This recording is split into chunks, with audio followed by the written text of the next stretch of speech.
Hey there, welcome back. This month I want to discuss the off-season. If you look at the PGA Tour and the LPGA Tour and the Web.com Tour, they don't even have an off-season anymore. It's pretty tough. So unless you're one of the top 50 players in the world, you're having to play quite a bit. And even the guys and gals in the top 50 in the world, they're making rules and they're changing how many players get paid on a cut. So they're having to play more. But anyway, for the amateur, like myself, like you, the viewer, we do have an off season, and especially here in Chicago. So what are you going to do? Something I would consider. Try keeping a club in your hand. So if you go to an indoor dome, or if you have a facility where you can get on TrackMan, it's worth the money to spend on a monthly fee to have practice capabilities. And so continue working on what 30, 50, 70, 90 yard shots feel like. Continue hitting full speed drivers, 3 woods and 5 woods. Just keep a club in your hand. Keep those muscles active. Take lessons this off season. For Pete's sake, how are you going to ever improve if you don't have somebody look at your swing? The best players on the planet have a swing coach. That should tell you something. Take a lesson. Spend the money. You would spend $250 on a round of golf in Mexico, but you won't spend $110 on a lesson. Take a lesson. Get better. That's number one. Keep a club in your hands. Number two, work on the fitness component in the gym. You've got to keep your core, your low back, your glutes. You've got to keep those things strong or you're asking for an injury long term. Well, I didn't get injured this year. Well, what's going to happen in 10 years from now when you're 60 or when you're 70? You're going to be able to play the game. You've got to keep your muscles fit and strong to help prevent injury.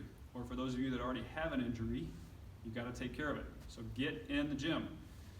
Work on your cardiovascular exercise, whether that's a bike, swimming, a treadmill, an elliptical. You've got to work on your cardiovascular exercise. In my opinion, the worst feeling shot in golf is not the one that you don't have the confidence over, but the one where you're huffing and puffing. Don't be that person. Work on your respiratory system, okay? The last thing I would recommend, it's sexy to hit it far, trust me. Work on speed gains. We talked about keeping a club in your hands. We talked about the fitness aspect, being in the gym. We talked about the cardiovascular component. Hit the ball further. It will change which iron you are hitting into the green.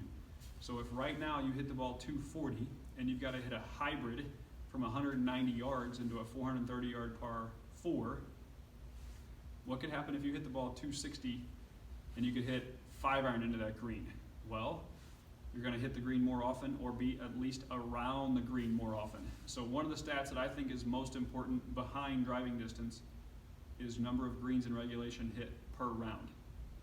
If you're a decent putter and you can up the number of greens in regulation you hit per round, your scores will come down. Trust me. Anyway, those 4 things. Have access to where you can hit balls. Work on keeping your body fit and strong. Work on your cardiovascular exercise and pick up speed this winter. I use the super speed sticks. There's other ways to do it, but you've got to do something. All right?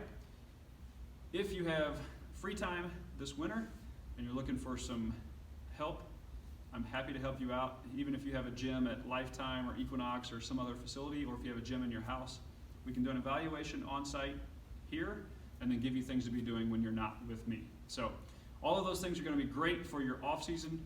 If you need help on how to put it all together, I'm happy to help you there as well. But those things are going to be very beneficial for you. All right, let me know if you have questions.